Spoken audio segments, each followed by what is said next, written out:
Afternoon, everybody.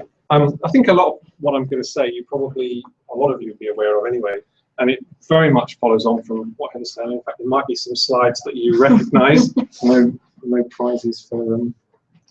Just guessing which ones they are. So the Healthy Learning Media team is a fairly large team within the School of Health Sciences. Here we all are we all wear suits all the time, of course, every day. But I think we're fairly unique as a team in that we're made up of a mixture of academics and researchers and learning technologists, and we very much work together, and I think that gives the team its strength.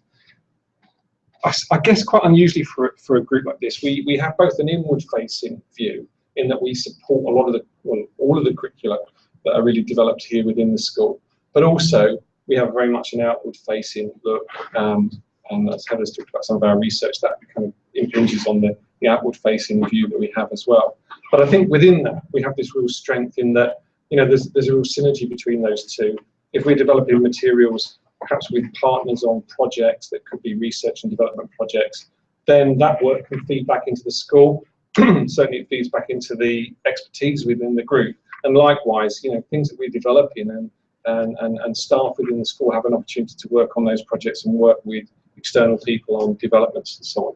And I think, one of the really strong things to think about the whole group, whether it's research or whether it's the development side, is very much this idea of community, as I'll talk about. So we have quite a complex area of work that we cover, and I know this is a very busy slide, but essentially what it says is that the work of Helm is divided into, we tend to think of it in four different arms, four different areas of work that are very much linked together. So we have all our work around curriculum, supporting the curriculum. We also have work in the area called Helm Open. I think probably Heather mentioned about the resources that we develop and make available throughout the world, which is something we've been doing now for 15 years or more. And I'll talk a little bit about that in just a second.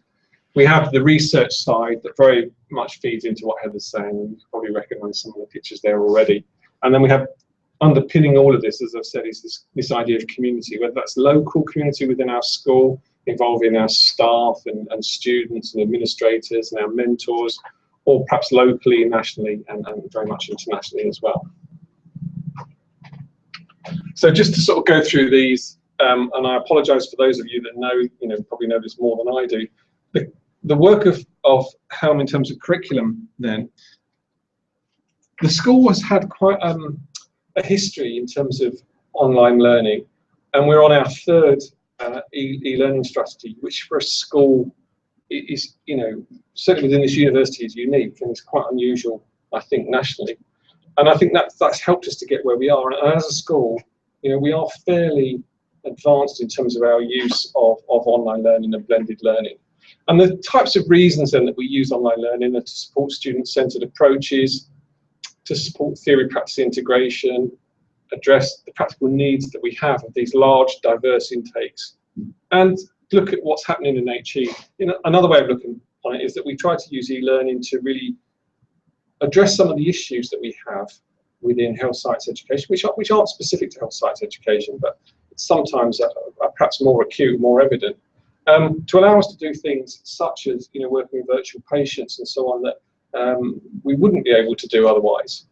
And then really to kind of meet the needs of students as they are facing, work within a digitally enabled health service, and also to meet their expectations, because students very much come with expectations of what we're going to provide them in terms of technology.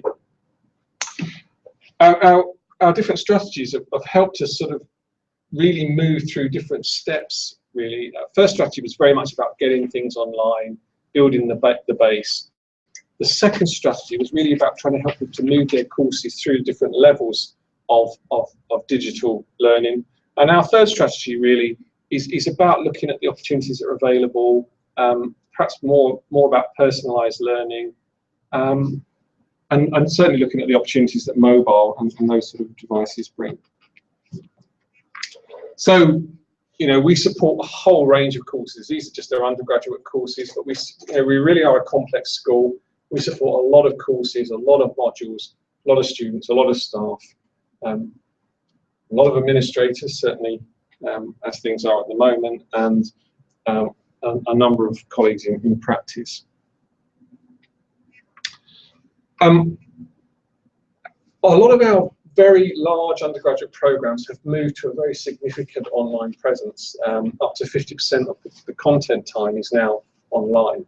So this is, you know, a fairly big undertaking for us to support, and we use approaches like flipped learning approaches and so on. We tried to make the e-learning interactive and certainly visual and so on. And really, we are looking for the ways that we can engage students in that learning process, which is, you know, sometimes a challenge for them as well as us, I guess. And we use a range of different tools, not just our online environment and the digital tools that I'm going to talk about in a minute, but we've also developed tools like the curriculum map, and we use electronic portfolios and so on. So a range of different things that we've engaged with.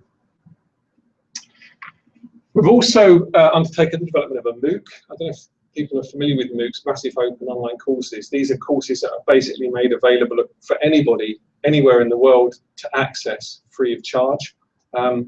And we believe that they are a model of learning that could have big implications for health sciences education, and certainly things that we're looking at within the school in terms of how we provide continuing professional development and so on.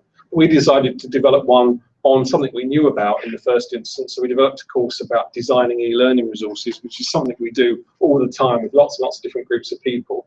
We ran the course back in February. Did anyone actually run the course? I started it, finished it. No, that's fine. That's what MOOCs are like, though. I would like to. Yeah. Well, I've done the marketing. Well, it's still there. That's the great thing about MOOCs. So we had about 6,000 people that came onto the course, and we developed very much this kind of approach of providing some information. We really wanted people to be active, so it was not just about listening to us, you know, spouting full sort of thing. It was very much about people designing their own learning resources, and then there was plenty of opportunity for discussions and group discussions and, you know, peer-to-peer interaction around the program. We also had a group working alongside us who we called Fern's team, because it was named after Fern Todd-Hunter, who led the team, one of our members of staff, but working together with students and actually colleagues from Birmingham City University. They kind of worked alongside the virtual group, developing a learning resource for themselves. So the virtual group could see what they were doing and could chat with them and hear about their experiences along the way. We got people from a whole range of different interests and backgrounds that came onto the module, which was fantastic. And people started to form groups internationally, you know, around different subjects, which again was really fascinating, you know, to see. We got people from every single continent apart from Antarctica onto the program, which was again really nice. And this is just a kind of snapshot. I know it's very, very busy, but a snapshot of some of the work that the groups produced. And bear in mind, these were groups working internationally very often, picking a subject and developing. How to move house with a cat. I don't know what's got to do with health, but probably has.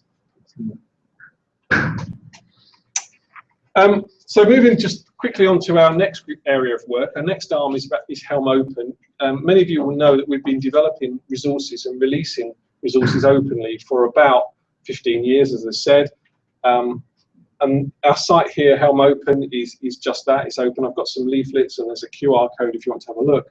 There's about 200 odd resources on there at the moment that are just made open for anybody to access and use. We've stuck with this format called the reusable learning object, which is a small multimedia focused learning package. It's interactive, it's standalone, and again, one of the things that very much kind of characterizes it is they're designed by communities. So hopefully not only are the end resources very accessible, but also the development process is very accessible, and we get lots and lots of different stakeholder groups coming to work with us to share their ideas and share their knowledge, which is obviously brilliant for our students, but also brilliant in terms of opening up that content.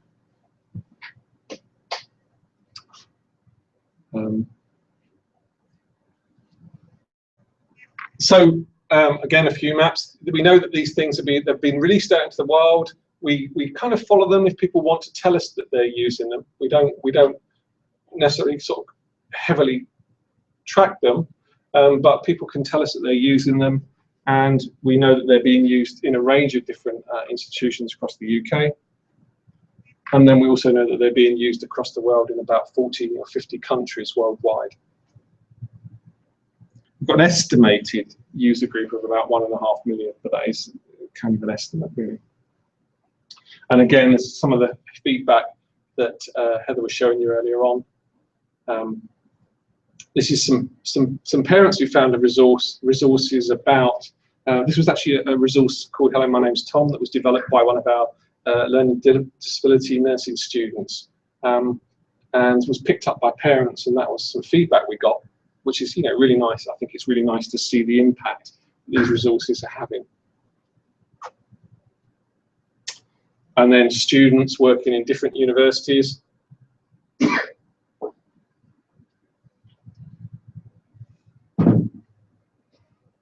And teachers. I'm not sure if this was the one that Heather showed earlier on. So they really are being used by a range of different people. Oh,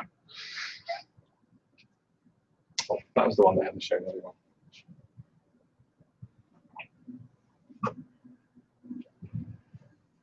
So, as well as the curriculum and the open, as I say, this is all really underpinned by community. As all good e-learning should be supported by community. So we work a lot, and again, some people you might recognise, I don't know. We do a lot of work around collaborative design, whether that's of a whole curriculum or whether that's of a single learning resource. It's very much about this idea of sharing ideas and getting the consensus from the community. And likewise, around development. This is again a group actually of learning disability nursing students from 7 different institutions who came together to work on a series of resources that we've released openly.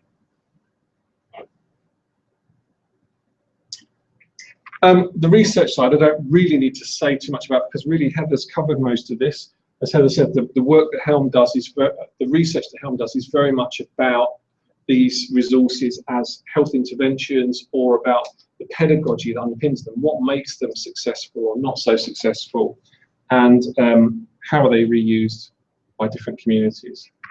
So I think most of these Heather's really covered already, about evaluating effectiveness, looking at the participatory design, so how things design, how do different communities design resources.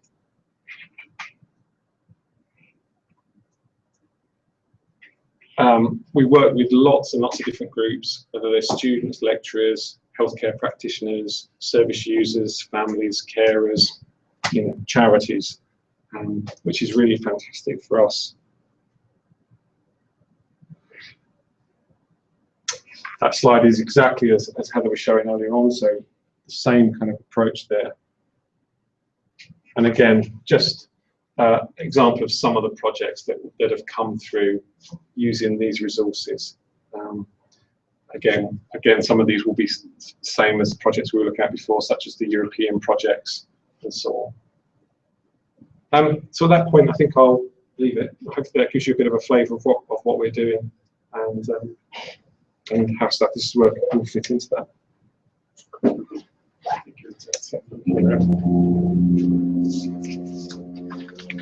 you.